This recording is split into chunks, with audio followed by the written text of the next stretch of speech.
Australia's last fire season was one of the worst ever.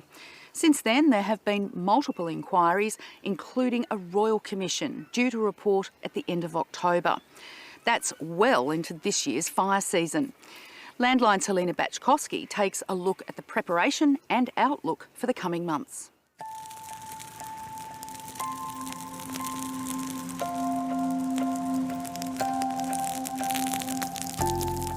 The seasonal fire outlook for September to November has the makings of a normal, manageable fire season. Whiskey control, this is 4-1, we have fire on the ground. But we're talking about the new normal. I don't like to use the term new normal because it implies we've reached a plateau and it can't get any worse. What we are seeing is that the normal variability of fire seasons from one to the next is now sitting on top of an increased average temperature of about 1 degree. So it means all of that normal variability we see is exacerbated because we're that much warmer. Australians and the rest of the world now view fire season through a different lens. Our black summer changed that. Since then, there's been a royal commission which handed down an interim report at the end of August. I know many of you are still living with the effects and devastation of the 2019 and 20 bushfires. There have also been independent inquiries in New South Wales, South Australia and Victoria. It looked at how South Australian men and women responded and what lessons can be learned and what can be applied for future bushfire seasons. Some of the many recommendations from those inquiries are ensuring processes that are meant to occur are actually happening, improving safety equipment and systems for firefighters, upgraded communications for those fighting fires and to the public, and improved backburning protocols. We've broken it up, as you can see on the maps, we've broken it up into 5 burn areas. We're going to do each one. In Perga, 60 kilometres west of Brisbane, the Rural Fire Service is conducting hazard reduction burning on properties. On the southwest, and also the City Council Conservation Area on the southeast corner. David Clark is a group officer and has volunteered for the last 10 years. Today we've got crews from 3 brigades working together to perform hazard reduction burns of about 65 acres across 2 properties. As part of the service, local officers go through their brigade areas and identify risks, address property owners and see what plans they have in place. Some property owners may go, we're going to put livestock in there. Others go, oh, we didn't even really think about it. Can you guys help us? And then we assist them in burning and reducing the hazard on their property. Martin Hamilton doesn't have livestock, so his grass can get very long. Having the fireys conduct burns on his property is invaluable. There is a fire hazard around the area. The biggest hazard is probably over to the left toward the south, and that's a tea tree forest. So if that goes up, it'll be like a nuclear blast. It is a free service, which is incredible. We can make a donation to the Rural Fire Brigade, which I think we will. Well, obviously we will. But it's such an improvement in what we can do with the land that it's an invaluable service both for a fire break for future, but as well as rejuvenation of our property. In Queensland, controlled burns like this one normally finish up at the beginning of spring, but with wetter weather predictions, it's allowed the Queensland Rural Fire Service to continue their hazard reduction well into September. That means they get to capture properties like this one and hopefully help with the season ahead. These volunteers are hoping they've done enough to make a difference. By the time they go round, that'll get us down to here, and then go down. Brigades conducting quite a number of hazard reduction burns.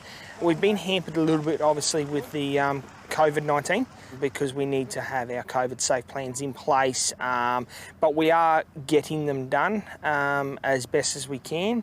We're also prioritising them to the risk, the hazard risk to the community versus what is just a burnout, what a farmer wants to do just to get rid of it. Not all property owners feel free to conduct hazard reductions on their sites. In the central tablelands of New South Wales, Mitchell Clapham farms more than 900 hectares. Last season was the worst he'd seen in his area, but he says green tape has made managing the fire risk more difficult now than ever. Well, it's pretty simple. 30 years ago, if I wanted to do hazard reduction on my place, I'd just do it. And you do it with the right time of year, when it's not going to get away on you, when you can burn it. But, I mean, now you've got to go and do burn plan. You've got to do a burn plan, you've got to do this, you've got to do that, you've got to tick all the boxes. It's got to the stage where people just don't do it. He believes protocols and restrictions are unrealistic. As farmers, we're not supposed to stack timber in any bigger piles than we can burn in a day. Now, that is totally impractical. We actually have to break the law to do the job. I've done a bit of burning off, and some of it's burning stumps. Now, they take a bit to get to burn, and they'll burn for days. You can't put them out and light them up every day, and I'm not going to sit up the paddock 24/7 for 3 days, as the law states that I have to. So, you know, sadly, farmers have to break the law in just going about their routine agricultural management activities by way of hazard reduction in managing landscape on their private land. While not everyone is happy with hazard reduction protocols, the outstanding generosity of the public here and overseas in response to the bushfires has boosted funds for more equipment. We've got some really strong governance around that, but we're trying to put that money back into local fire brigades. So we're investing in local fire brigades, whether that's in equipment, solar systems for their fire stations, alarm systems, water tanks, anything we can do to bolster the resilience of our local fire brigades so that they can then support their local communities. And as Aussies, we band together because we have to look after each other. It's been the same for brigades nationally. New South Wales Rural Fire Service received $51 million raised by comedian Celeste Barber. It's part of a total of $90 million the organisation got in publicly donated funds. In line with recommendations, that money is destined for better designed fire trucks and greater communication platforms for members. Queensland advocacy and fundraising group, the Rural Fire Brigade Association, have put their money to very good use. We've just finished doing fundraising for 2 heavy attacks, one for Birdsville and one for Burketown. Now those 2 trucks, we opened up the donations for them in January and closed it in July. Unbelievable support, almost $1 million. And that was all funded by donations from the community and also donations from business. So not a cent of government money in those 2 trucks. And currently we're fundraising for our 8th Land Cruiser. So we've got 6 prototypes out there now as we're discussing. We opened up fundraising for the 7th Land Cruiser and had it fully funded, $122,000 plus GST, funded in 10 days. But they would like to see an increase in government support. We do need the government to acknowledge that a Rural Fire Brigade volunteer, while they do not get paid, they need to feel valued and they need to have a good experience and they need to do it to defend their community and do hazard reduction burning in a safe way. So they come back and do it for free again. You've got to incentivise volunteering. What they say they want is better equipment, better support, better training, and most importantly, for their voice to be heard and their opinions to be valued. The Bushfires and Natural Hazard Cooperative Research Centre released its 3-month seasonal outlook in September. And thankfully, it looks very different to last season. This time last year, we'd put out an outlook that was very red down the right-hand coast, the eastern coast of Australia. This year, because we're looking like we're likely to go into a La Nina this year, we're looking more towards a normal fire season for the spring period. What that means is we'll still expect fires across Australia, because Australia is a land of fire, but we don't expect those big fires, big campaign fires that we saw last year. An active La Nina is meant to bring more rain. It will hit large parts of eastern and northern Australia. The outlook predicts a normal fire potential for most of the country. But in the southeast and central coastal regions of Queensland and northern parts of Western Australia, it's above normal.